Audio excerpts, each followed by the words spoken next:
As you can see, ladies and gentlemen, temperature in this room is about 90 degrees. So what we've done at Tex Messages is we've used our sponsorship dollars to buy an air conditioner. One of the problems we faced is, see, there's a couple windows right here, and then there's a rain gutter right above that. So what happens is, if you put an AC unit in there, all the water is going to get on the AC unit, which is really not something that you want to have done to it. So what we had to do is we had to put it in a room behind this green screen here. Hopefully some of the resident air can come out of that room and maybe cool it off a little bit. But even it's still 90 degrees here, so yeah, it is definitely a little hot out, ladies and gentlemen. By the way, you're watching listening to Tex Messages. It's episode 43. I'm the parasite of the show, Rick Tex. We're glad to have you here once again on this evening, Saturday evening, Saturday night's main event. This isn't really an event, and certainly not main in any way, shape, or form. But it is Tex Messages, and I'm the parasite, and we're glad to be broadcasting to you once again. We're located in central Minnesota between Elk River and Rogers. The zip code 55330. If you type it into Google, it would come up as an Elk River zip code. But I mean, the actual name of the town is Otsego, so there's that. Now, Otsego was, the township of Otsego came into being in probably the late 80s or early 90s. There's a city hall, which is probably about a mile away from here. And yeah, they might have fire trucks there and county vehicles, like police cars parked there, but that's probably about it. I mean, there's not an official Otsego police department. We'd have to contract out to Rogers or Elk River, or even Monticello, or Albertville, St. Michael, Ramsey, Champlin. Champlin's pretty far away. Dayton. Well, Dayton's got a fire department, so yeah, if there's fires out here, you'll get Dayton, Rogers, Elk River, St. Michael. They all come to the scene and rescue everybody. But a couple weeks ago, there's like some helicopter flying around here. I don't really know where it came from or where it went, but I'm guessing it was a police helicopter. It didn't seem like a medevac chopper, but maybe it was. It just hovered in the sky for a pretty long time and then took off. It could have just been, looking at campfires or something, just making sure people aren't getting out of control or out of hand. If there's a burn ban or something along those lines that's going on, but it rained a little bit last night. There was just a dark cloud cover that came over and passed, and got really windy for a little bit, rained a lot. That was pretty much it. So probably had to resume watering the plants again tomorrow. That's always a bit of a hassle, but you know what? That's what you got to do in life. It's not easy. It's a war. Every day is a battle, and you just keep pushing on. The rain barrels, I know I suggested last episode that cleaning them, or just getting stainless steel ones would probably be better, but so I decided today just to clean them up with chlorine or with bleach. That seemed to work out pretty good. I mean, once they fill up with water, we'll see how long it takes till they get taken over by the weird smell. But it's kind of nice to clean it with that bleach because it sort of reminded you of being in a swimming pool or a municipal pool or just any kind of pool that has chlorine in it, basically. So it wasn't too bad, Yeah, that's probably dangerous and stuff. You don't want to drink it, obviously. And then one of the other things too is if you got animals around, you don't really want them to be getting involved with it too. So yeah, just dump a little bit of bleach in there, scrub the walls down pretty good, and drain all the water out, and put the net back over it and strap it down, and you're ready for the next rainfall, which hopefully will be soon, but we'll see. Tomorrow it's not Monday. This Monday is Memorial Day. So today is May 26, 2018. Tomorrow will be May 27th, obviously, but Sunday has the Indianapolis 500 and the Coca-Cola 600. It's the only time for the rest of the year that NASCAR is actually on Fox. So, yeah, maybe I'll watch it, maybe not. But one of the problems that you oftentimes face in Minnesota during the summer is when you're sitting around inside. Now, when it's mid-90s outside, yeah, it's a little tough to be outside, but throw on a pair of swim trunks and get out there and get after it and get something accomplished. But good idea to keep a list. Like for example, a list of things I have to do. Break down some cement foundation that was on the clothesline poles, mow the lawn, pull out some weeds, but that's done after heavy rainfall, water plants, just basic simple things. Clean the garage or whatever, get rid of some styrofoam sheets or just basic junk like that. But it's a good idea to keep a list of it, so write it down, and then it stores in your memory a lot easier, and you can plan to do it. For example, if it's going to rain a lot tomorrow, then maybe tomorrow evening or Monday, pull some weeds out, no problem. Yeah, I mean weeds. So here's the thing: weeds, they come from. A weed is basically defined as any undesirable plant in a location. Yeah, it has a bad connotation to it, but it doesn't necessarily have to be bad. Sometimes weeds are good and positive, like dandelions. I mean, they look pretty nice, but for some reason, most cities try to ban them and don't let you grow them, which is kind of weird, but whatever works, I guess. So weeds happen because the plants grow big, they create seeds, the seeds blow off, and then the seeds blow into fresh fertile soil, which is usually your garden after you've tilled it, or any other section of your yard that you've tilled. So once they get there and they get established, then they'll grow something. Now, other way weeds can get transplanted is when birds eat berries or seed or fruit or whatever, they consume the seed and then crap out the seed, and usually seeds aren't digestible. So if you're going to buy seeds, chia seeds, flax seeds, fennel seeds, sunflower seeds, pumpkin seeds, it's probably a good idea to get them milled or to get the shell broken down so that you can actually digest it. Otherwise, if you're just going to eat whole flax seeds, you're just going to crap them out, and you're probably going to see them in your feces too if you ever look at it. So it's just a good idea to buy that stuff in milled form so you can actually digest it. It doesn't really make much sense to eat food that is not digestible, and then your body is just wasting time having it go in and out. So when you get food, just try to make sure it's actually worthwhile and digestible so that you can convert the goodness of it to whole energy. And the other thing too that I've been contemplating lately is, if you eat the same foods all the time consistently, does your body become more efficient because it has all the microbiotics that are prepared and ready for that type of food? Assuming it's not a dangerous or an unhealthy or poisonous food or toxic food. So, for example, if you eat pecans every single day, does your body more efficiently convert it to energy and break it down right away, and then it's all ready for any of the deleterious effects, so it's got all the antibodies built up? So that's more or less what I've basically been doing the last 9 months or so, and I'd say the results are pretty good. So I'm not really afraid to eat the same foods every single day, because for number one, there's such a small window of what I can actually eat. Tree nuts, meat, cheese, eggs, meats anywhere from tuna, chicken, beef, and then vegetables, broccoli, cruciferous ones, cauliflower.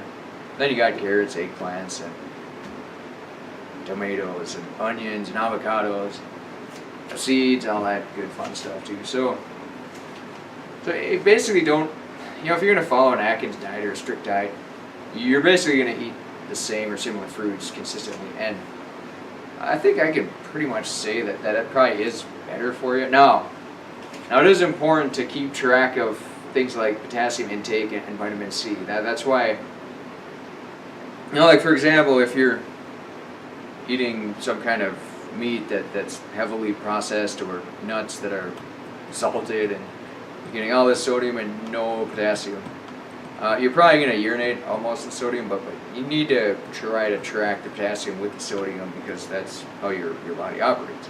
Potassium and sodium are sort of a 1-to-1 ratio.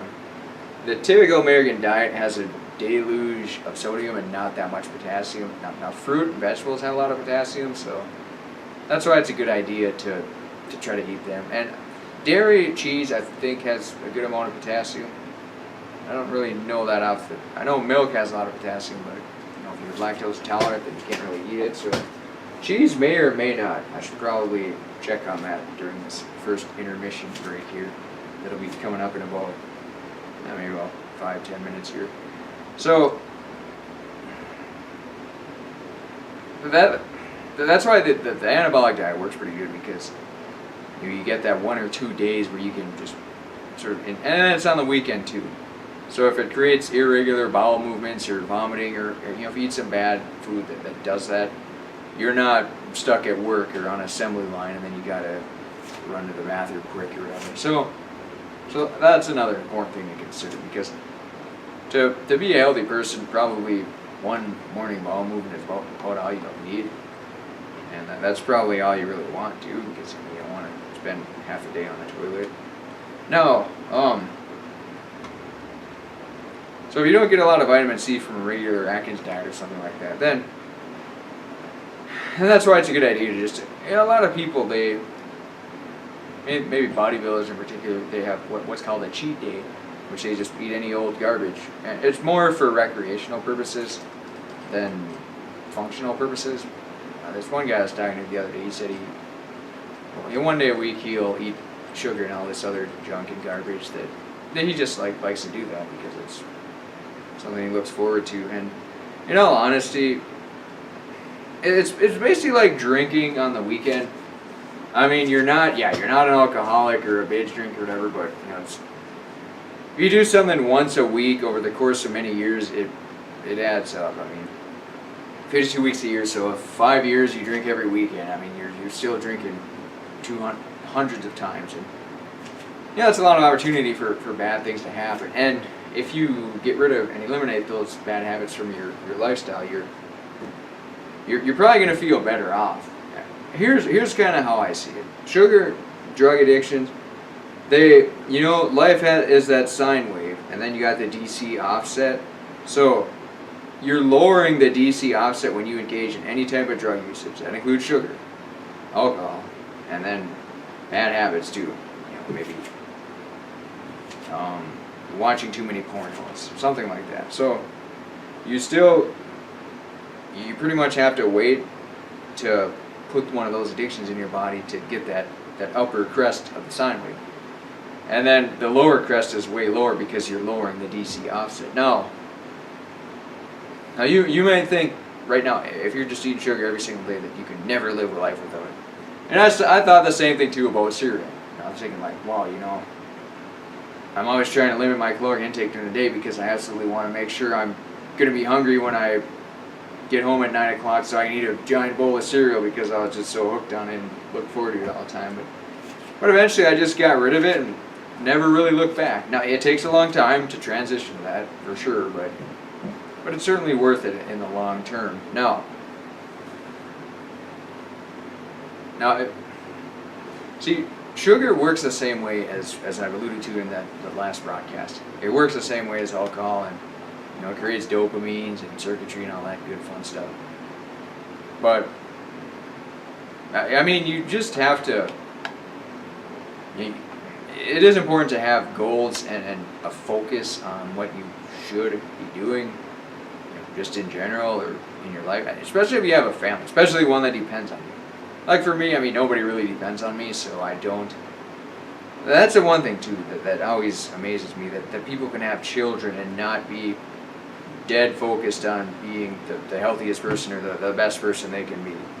Like my parents, they my dad's been working at the same place for like 45 years, and mom is probably close to 30 years, so they just stayed focused and stay on the task at hand and concentrate on what they were supposed to be doing and on their sense of purpose and belonging. They didn't get involved in any weird addictions or drug habits or none of that stuff. It's like, well, we're parents, that's our first and foremost responsibility, so we pretty much need to set goals to achieve that objective. Now, do people make errors in judgment here and there? Yeah, absolutely. Especially when you're constantly being bombarded with just fallacious information and incorrect factual data. And back in like the 60s and 70s when TV first became prevalent, that was basically a prime modus operandi for propagandas, just to utilize TV to fill people with a whole bunch of nonsense and garbage. Prior to that, it was radio. Prior to that, it was newspaper, and before that, who knows? Telegram, word of mouth. Word of mouth probably didn't really work out so good, because if you talk to anybody on the street, most of them seem like they lean towards common sense, but they're still a little leery of going all in with common sense. I mean, they think that you might still be a politically correct parasite, basically, that falls for everything you see on TV. When in reality, I mean, most people that I talk to, they're pretty cool people. I mean, they understand the Federal Reserve and just how TV is programmed to dumb you down, and the toxins in commercial farming, and the dangers of factory farm foods like cow and pig and chicken, and how farm fish are probably full of mercury and all this other weird stuff. They seem to have a pretty good grasp on what's going on. Now, finding research articles to prove a lot of this stuff is always a bit challenging, because the universities have been taken over by commercial interests, and commercial interests usually aren't interested in the safety of the population. Now, for litigation purposes, yes, they are. They don't want to sell E. coli in their lettuce, because they'll get caught right away and get a big fine. So that's not good for business. But if they have something like glyphosate in all their lettuce and people just eventually develop cancer 30 years later, no big deal, because you can't really prove it, since there's not a whole lot of studies to link it together. Now most people don't really have a choice. They adopt this lifestyle of living completely and wholly dependent on other people. Now, yeah, I'm pretty dependent on other people too. I need to go to Aldi and to Cub Foods and Coburn, not Coburn's, but Aldi and Cub Foods and Big Joe Rosso's discount foods to purchase food. I mean, the chickens, yeah, they lay eggs and stuff, and they find their own food and worms and everything. And hopefully the broccolis will grow good too, and yeah, there's fruit and everything. But, I mean, it's still less than 10% of the total diet. I mean, all the tree nuts come from the store. Most of the meat comes from, well, the organic meat from the farmer, yeah. But, well, that's, it's still somebody else doing the work and just enjoying the fruits of their labor. So, but I mean, to be completely dependent on other people, where you live inside a house, you can't even get your own well water, or make your own electricity, or do any of that stuff. I mean, it's a very dangerous. You sort of enslave yourself just to the system or the machine. Like Harriet Tubman said, if everybody who was a slave knew they were a slave, she could have saved a lot more people with the Underground Railroad. And that's somewhat what I see today. I think a lot of people just don't understand the slavery that they're under, and what they spend all day working at and aspiring to be, all the money they are attaining, can be printed out of thin air by just a few people at the Federal Reserve. I think if people understood that and realized that, they would, I mean, no, not everybody would just quit their job and live off the land, but I mean, people would be more aware and cognizant and try to live a more balanced lifestyle. But, it is important to create goals, and a lot of your goals do require massive sacrifices. I mean, if you want to be the best train designer, yeah, maybe you got to put all your effort into train designing, but at the same hand too, the best laid intentions don't mean squat if you're an unhealthy person. If you develop cancer and you're got brain fog all day and you don't sleep well and you're not thinking good, you can set all the goals you want, but you're probably not going to achieve them if you're not a healthy person, which is why I always try to seek out that balance, ladies and gentlemen. And it's why I try to recommend you as well. And you don't have to, but it's just because I'm like having compromised digestive system and missing appendix, 75 centimeters of intestines removed, whatever. Just being around people in my family and other people too, I've always had to watch what I eat and probably watch what I say too. So, I'm the canary in the coal mine. Now I make no mistake about it. I understand that I do have slight disadvantages to other people, so I don't expect other people to take being healthy as serious. I'm just saying that I can identify poor quality foods easier than somebody else based on the conditions that I've been bestowed with. And on the same hand, too, I think those conditions. See, everybody seems, obviously everybody has a sense of personal belonging, or they will at some point. So, I mean, for some of us, we're everybody's disadvantaged at something, and advantaged at another thing. So it's somewhat a matter of just pulling that all together, identifying your weaknesses and strengths, and to try to, you can try to strengthen your weaknesses, or obviously you don't want to weaken your strengths, but play to your strengths, strengthen your weakness, or whatever. Just understand who you are, where you're going, and all that too. And like for me, I can identify where the weaknesses came from and what caused them, and then go after the perpetrators of that, which is ultimately the goal of Text Messages, and of course to promote good times, balls deep. Looks like we're coming up to break here pretty quick, ladies and gentlemen. So we're gonna have good times, balls deep in the near future. He has some aspirations of a good studio and everything too. I haven't discussed anything with him lately. In the past couple of days, I've been pretty busy satisfying sponsorships, as has he. So once we get settled back down into a steady state, then we can probably ratchet down and get things figured out, because he just has a lot of potential, and hopefully it's realized.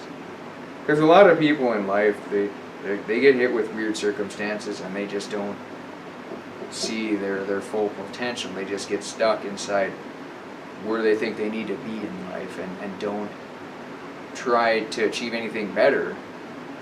And they just think, if you work at the same place for 45 years, it's pretty honorable and dedicated and everything too, but at some point too, you may think that you can branch out and do more with your existence. But at the same hand, we're humans, our whole purpose is to procreate and perpetuate our existence, and that's what we do. So whatever achieves that objective is the primary directive, as they would say in Star Trek. So with that being said, ladies and gentlemen, you're listening to Text Messages, the 43rd episode on Rick Tex. That's Saturday night, May 26, 2018. And unfortunately, I don't really get out too much anymore. I'll probably start going to Ogilvy Speedway, because Princeton, they got the IMCA sanctioning body, which is, the car count is very down, and Granite City and St. Cloud runs on Fridays too, so probably a good idea to just start going to Ogilvy. Maybe I will just buy a race car sometime too, now that I got sponsorship dollars rolling. See, if I get too many sponsorship dollars, then maybe I will just buy a race car and call it good, but more than likely the insurance cost of the tracks would go up significantly if that would happen, which is always a factor to consider. So that being said, I'll be back in about 4 minutes, ladies and gentlemen. Thanks for watching. Appreciate it. Hopefully it'll make you great again.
Welcome back to Tex Messages, ladies and gentlemen. I'm the parasite of the show, Rick Tex. Glad to have you here.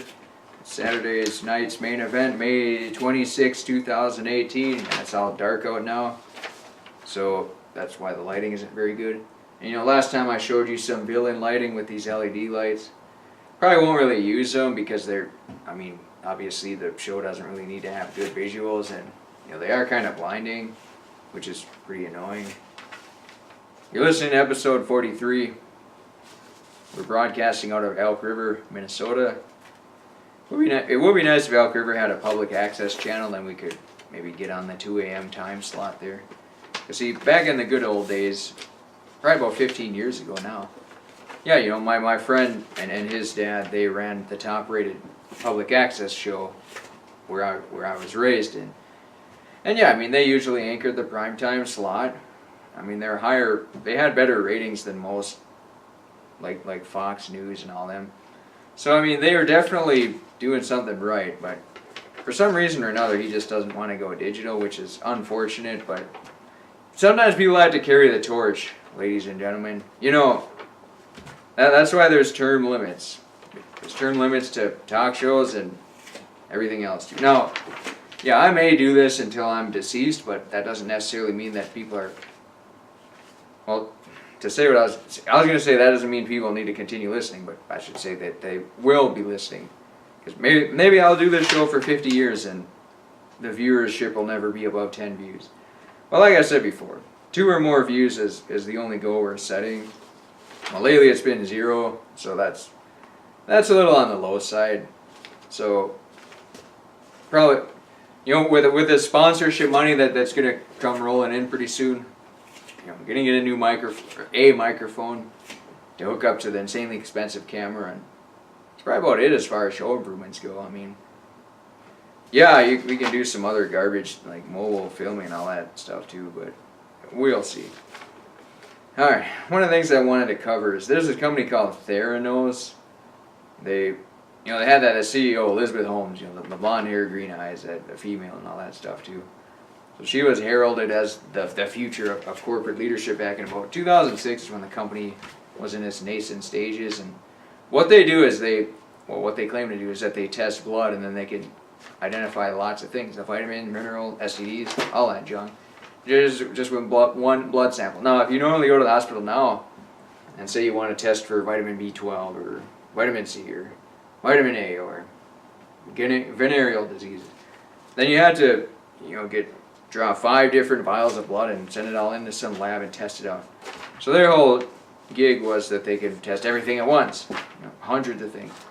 So it sounded great, it sounded pretty grand, and she eventually became a billionaire and from investors and everything too. But I'm sure she eventually had to pay like a $500,000 fine and didn't claim any wrongdoing, which seems kind of weird. But that's how the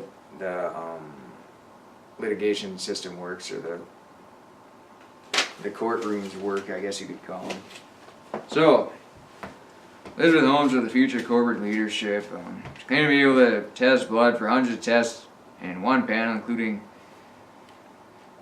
vitamins, minerals, STDs. She blatantly lied about failure during they went to Switzerland and they're going to do some test or for some investors or for a pharmaceutical company called Novartis, and they didn't know what the hell the tests were all faulty and wrong and everything. So they just fudged the results, and one of the gentlemen there didn't really seem to care, and the CEO didn't really seem to care either. But once they brought that to the attention of the investors, then stuff started really hitting the fan pretty hard and heavy, and then the next thing you know, the company is in dire straits, and now they're basically completely dissolved now.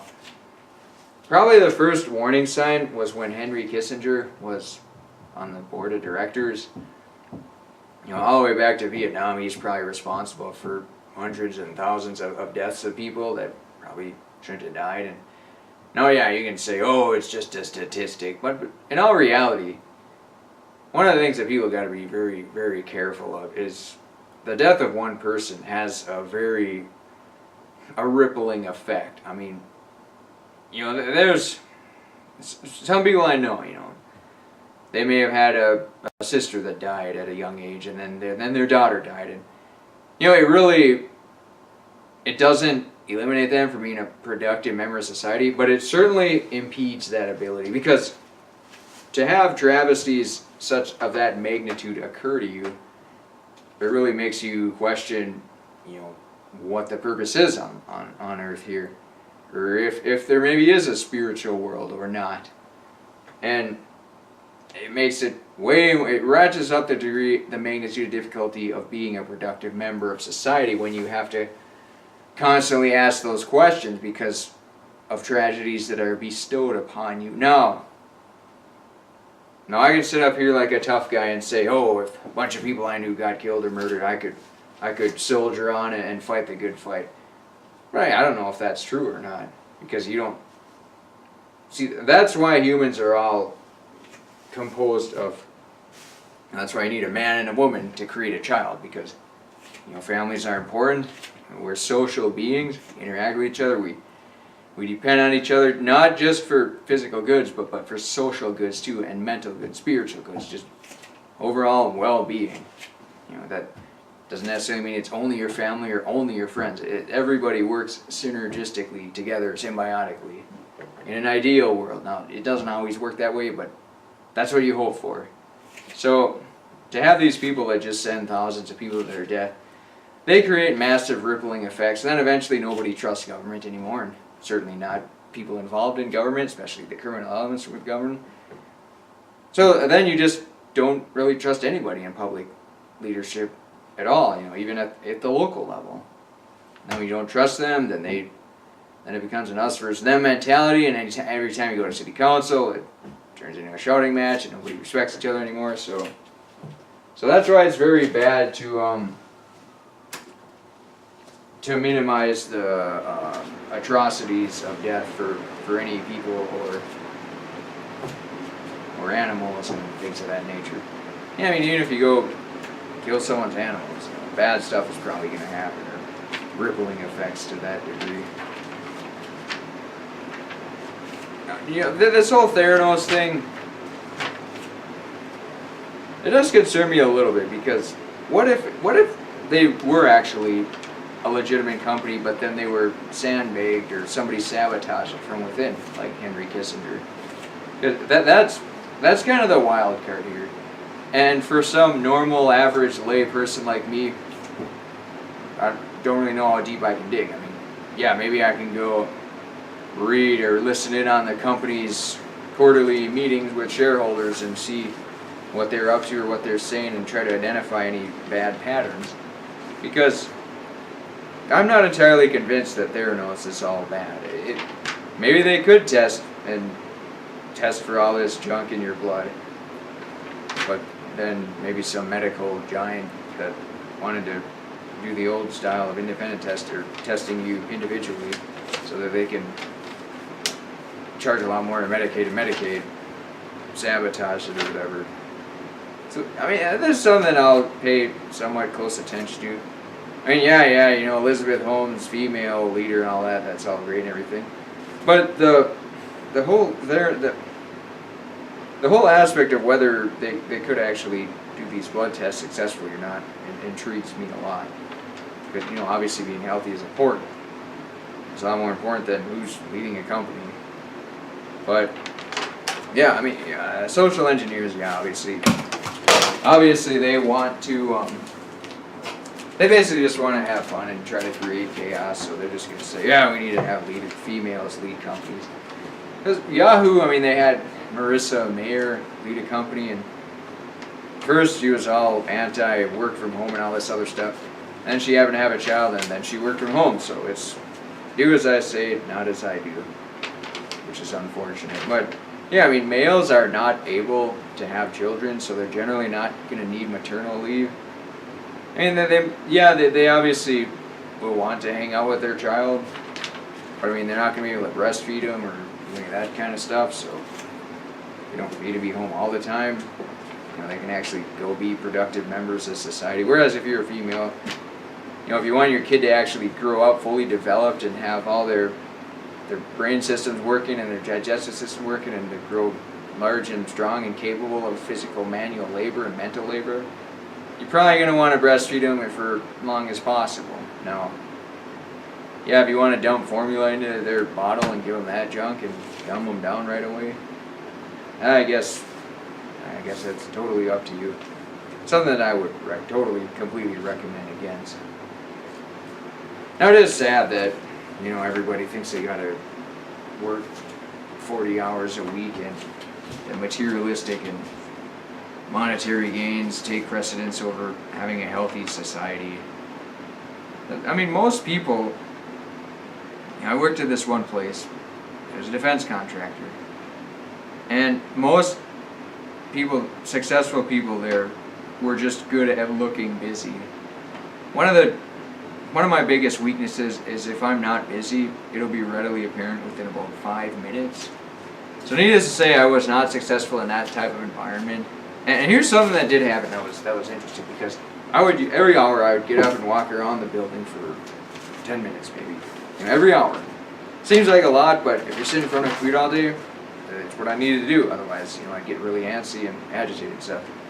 So I do that, walk around the building. And then one day we had this meeting, and I kind of introduced myself to everybody, and I was laughing and smiling and just trying to present myself as a good, fun person that people could talk to and hang out with and everything too, because that's what you do in a working environment. You act like a nice person, easily approachable and all that, and just makes it better for everybody, including yourself and any customers that come in or anything like that.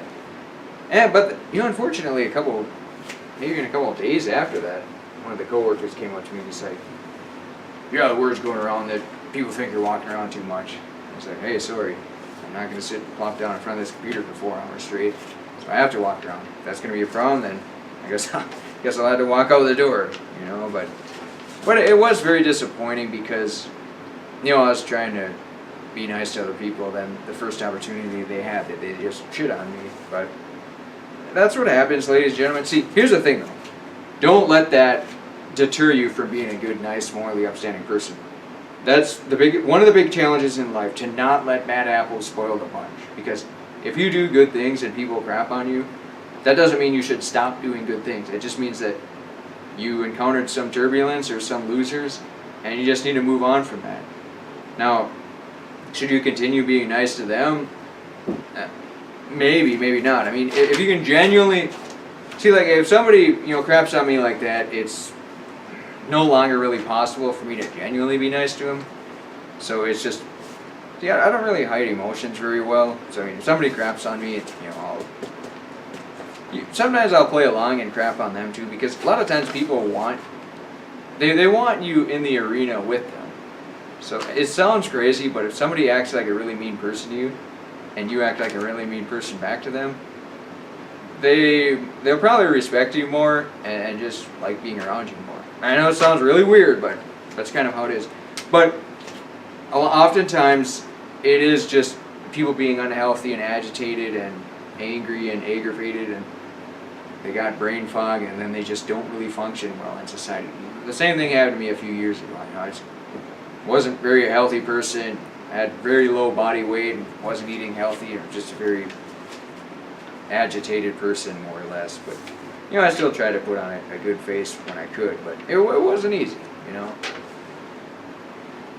But yeah, don't let bad apples spoil your bunch. Just try to be a good, morally upstanding person 24 hours a day. Even when if you're sleeping and you're in a dream and you're dreaming about something, just try to be a morally upstanding person.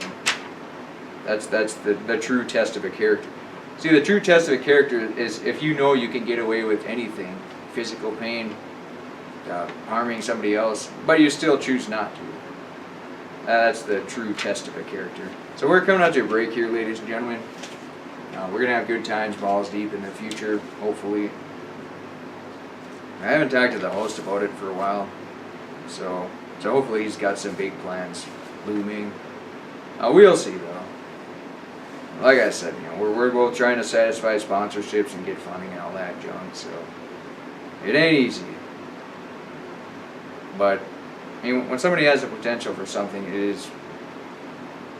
I don't mean to sound selfish, but it's important for me to see that they realize that potential.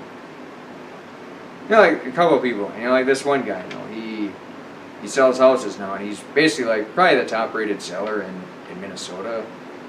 But before he was working some silly job somewhere. But it's like, yeah, now that he's doing something that he's actually good at and can be a productive member of society, now he's wildly successful. And he just made one change in his life. He realized he saw potential somewhere, and then he went after it. And not only did he go after it, but he went after it pedal to the metal, balls to the wall. So he took a chance. He took a pretty big chance, and now it's working out. But that's the thing, ladies and gentlemen. You need to realize what you could potentially be good at. I mean, not everybody can succeed at what he does or what the host of Good Times Balls Deep could do with the Good Times Balls Deep. But yeah, you're not going to be able to be an NBA basketball star if you just put your mind to it. You have to have some type of physiological and mental and cognitive gifts to achieve something. Like for me, obviously I'm not a skilled talk show host or a skilled sitter in front of a computer all day or a propitiator of beautiful women. Those are things that I'm not really that skilled at, so I don't. Now, yeah, I probably will go balls to the wall with talk show hosts just because it's fun to do. Yeah, that's the other thing too. If something is fun to do, so if you like playing basketball, then yeah, join an intramural league, but just don't expect to get into the NBA. So like talk show hosting, I mean, yeah, I'm not going to put in 8 hours a day on something that's probably not going to really get anywhere. I keep it as a hobby. And someday something may click, and maybe I was missing one piece that makes talk show hosting great again. Maybe it's just a sound quality. But yeah, I mean, you learn your skills and you develop them too. Like the seller of houses guy. Most people that buy and sell houses, they just want to work with honest, morally upstanding people that aren't going to try to shake them down or pull any chicanery. And that's exactly what I've known him for pretty much, probably most of my existence. And he's always been an honest person, just a fun-loving guy to be around, and he has a family and all that stuff too. Dedicated husband and father and all that stuff too. So, yeah, I mean, as far as human successes go, he's probably at the pinnacle.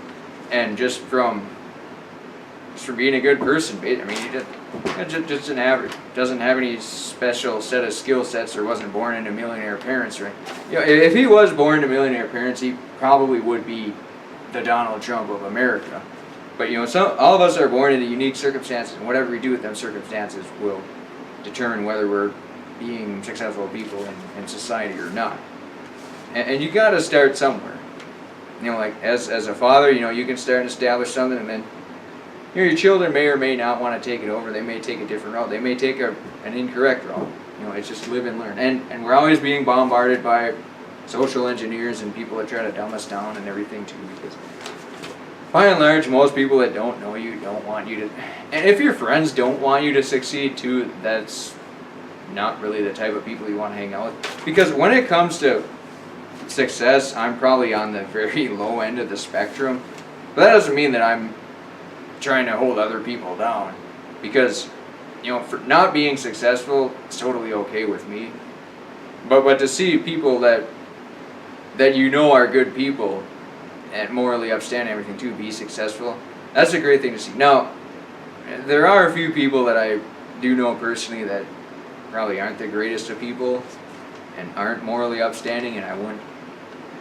Like for example, there might be a few people that are going to try to be doctors, and from knowing them before, they would not be the type of people that I would want my health in the hands of, more or less.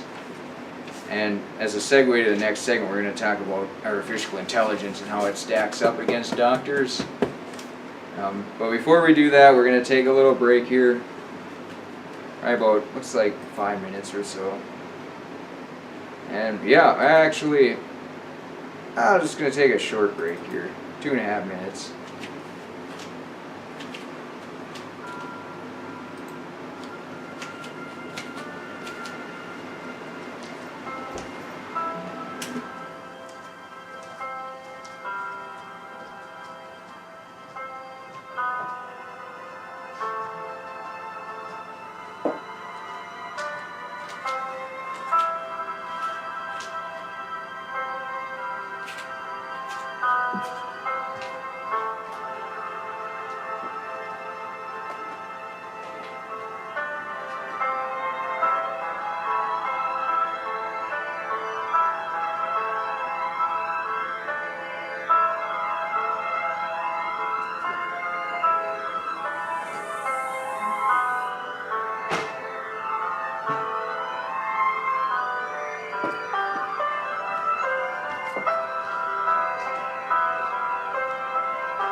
One moment, ladies and gentlemen. There's an intruder in the house, so I gotta track him down here. Let me just play another tune here.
Welcome back to Tex Messages, ladies and gentlemen.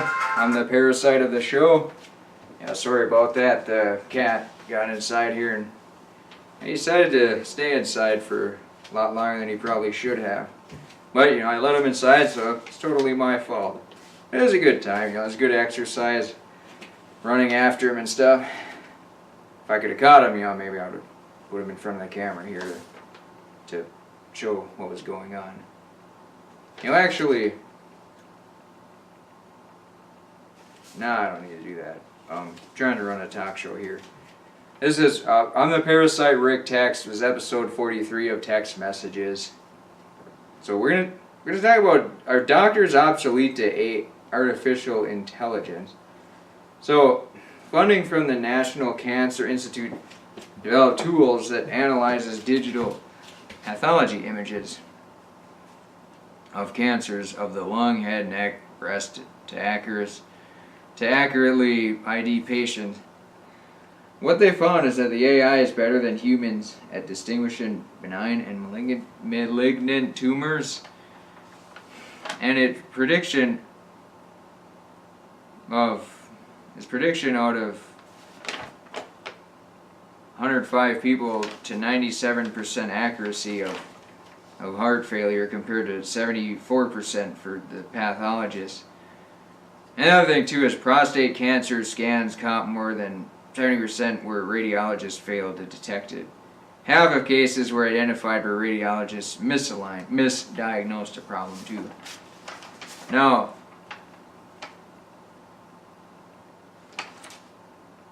see, the thing with AI taking over doctors and all that stuff is, when you go to a doctor's office, they'll ask you questions and reply to your questions. So, it seems like Google, if you have a problem or sickness, you can just go to Google and it'll tell you what's wrong. I mean, it seems, Google has kind of become, something bad has happened with Google lately, but it's not quite on the up and up as far as search engines go. They do seem to be engaging in some kind of chicanery, so maybe you should try out a different search engine or just explore the dark web. But, like judges, for example, that could easily just be artificial intelligence or a computer. But artificial intelligence is more fun to say, so I'll just say that instead of a computer. But yeah, like doctors, nurses, obviously you need nurses to, a surgeon, artificial intelligence isn't going to be able to take that over. But just for inputting symptoms and what can cure it or mask the symptoms, which is what most pharmaceutical companies objective is, I mean, artificial intelligence can easily do that, and hopefully it will be cheaper, and maybe you won't have to pay $1,500 to visit the doctor for 5 minutes. You can just go to the dark web and look up your symptoms and figure out what can hopefully cure the problem. Mostly it's just, trying to be a healthy person though. I mean, yeah, you're going to have accidents where you get your, maybe a bowling ball to the face or something like that, and then you need nurses and medical practitioners to help you out there. I mean, it can be pretty easy. I mean, once you get to the hospital, they can figure out pretty quickly how to rectify the issue. So there's also that to consider. But I mean, some of these fields that just require memorizing a whole bunch of garbage and spewing it out, a computer can easily do that. Computers have supplanted a lot of people in society today. And, even in a courtroom, those people that would sit there and type what everybody was saying. I mean, speech recognition can easily do that now, and in fact, all of our devices are probably listening to us and sending our information out over the internet and everything. This laptop, even though it might be connected to the Wi-Fi here. I should actually, no, it's unplugged right now. But see, devices here, even though they have no lights on, and you don't have any power to them, they do have residual capacitance after they shut down to where they can probably stay recording you for maybe several days. You'd have to read the terms of agreement and actually get into the engineering and the intricacies of the design behind these items to know how long that they can actually record you. And the other thing is too, some of these, most, like a laptop for example, is manufactured in China, probably in those factories where they got suicide nets and forced abortions and are more or less slave factories. So most people here don't really have any idea what's going on. Like there is still some manufacturing around here. Like they make paint sprayers down the road, or they make metal car parts in St. Cloud. I used to work there way back in the good old days. I think I talked about that before, but yeah, it was a pretty good time. There wasn't really anything balls deep about it though. Oh yeah, I mean, our devices can, maybe these LED lights are listening to me right now. I mean, I know for a fact the insanely expensive camera is listening, and hopefully it is. Hopefully it's still recording, but yeah, it's it's just important to have speech recognition so that people don't have to sit in a courtroom and type stuff all day. See, when people first heard about the computer renaissance, everybody was excited that we're going to have more leisure time, but that doesn't really seem to happen. Because every technological advance we get, people who have a lot of power are able to figure out how to use that to exploit us, and then to make us even work longer and harder. Now, the thing of that is, though, a lot of jobs out there are just completely stupid and pathetic. Like, when I worked for a defense contractor, as I probably alluded to earlier, 90% of the people were just trying to look busy. Now, you may think, oh, it'd be great to have a job where you get paid $37 an hour just to sit around all day. The fact is, any male, and probably female, wants to have a sense of accomplishment and achievement at the end of the day. So, for me, I'd sit in front of a computer, get paid a whole bunch of money and everything. But then I would have to actually do something after work, and I didn't really have a lot of time to do something, so all I could really do was hit up Lifetime Fitness and go slap some water on for a while. And that felt like a reasonable sense of accomplishment, but it wasn't, designing any cool ships or paint sprayers or nothing like that. It was just swimming. I could easily do that in high school. See, there does have to be some progression of your skills too, because I mean, if you're 40 years old doing the exact same thing you were doing when you're 20 and not doing it at a higher level, it might be time to step up your game, for example. Like the guy that sells houses, he does all kinds of stuff. He gets together with drones and flies it around. He figures out new ways to market the house. He knows what sells, what doesn't sell. So he knows how to help sellers and buyers and everything too. And he just gets better at the job. I mean, that's the thing. It doesn't really matter what your profession is, but how good you are at that profession. Because every profession if you're the best at your profession, you're going to be in demand no matter what. If you're working at McDonald's and you're the friendliest person, cash register operator person, and you're super quick on the orders and you're nice to everybody and everybody likes you, what's going to happen is that McDonald's is going to be super successful. You'll probably get a lot of bonuses. Eventually people probably encourage you to run your own restaurant, and then you'll start your own restaurant, and that'll probably be the top restaurant in town and maybe in the state or the country, and just because you're really good at that job. And I'm not trying to insult people that work at McDonald's. I'm just using that as an example. Because if you are really good at your profession, it doesn't really matter what if you're milking cows, yeah, you can have your own dairy farm. It's just for people that try to people that put themselves to the test to be the best of the best, it doesn't really matter what you're doing as long as you're progressing every single day and being good at it. Now it doesn't. So say you work at McDonald's. I think most people probably fall under the guise that this is just a temporary job. I'm gonna move on to a different job or something. But using that past example, maybe if you did try to be the best of the best at that job, and you found out that you did have a very good talent with customer relations or just food preparation or knowing what people want or identifying trends and what people order and what they like and enjoy and what costs the most money, what has the highest profit margin. I mean, if you really got into your work and identified all that stuff, you could be a very productive member of society, both spiritually, monetarily, materialistically, and just if you think of how you can make things better for the people around you, not just your friends and family, but for everybody. If you go to Menards and walk around, how do you make things better for the people around the cash register? Just basic things like that. And yeah, I mean, it's just try to do the best at whatever. If you're growing plants, try to grow them good and water them and give them plenty of food. And if you're growing children, try to raise them right and everything. I mean, you don't have to wear yourself out and run yourself into the ground and get burnt out and hate yourself and hate your country. That's why it's important. If you're healthy, you have a very, very strong foundation to put forth a great deal of effort into whatever it is you're doing.